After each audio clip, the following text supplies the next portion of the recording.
qanday жақсы, qirg'iz el qanday жақсы.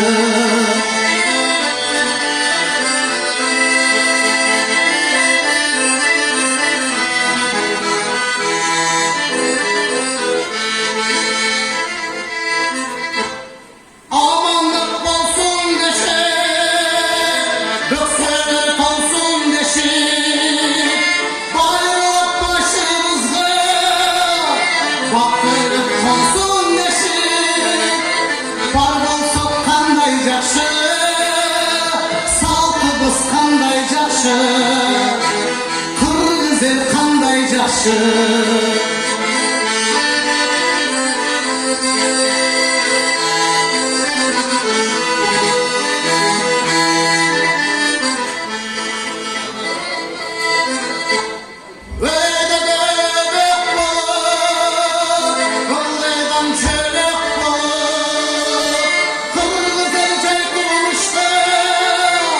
Жақсылық себеп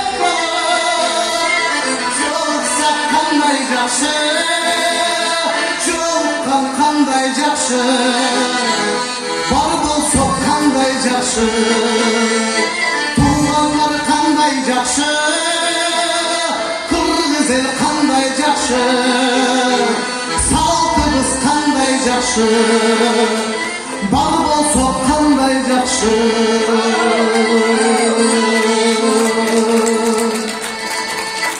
Расул Маматтың сағалында сөзі ол қанды қылығын.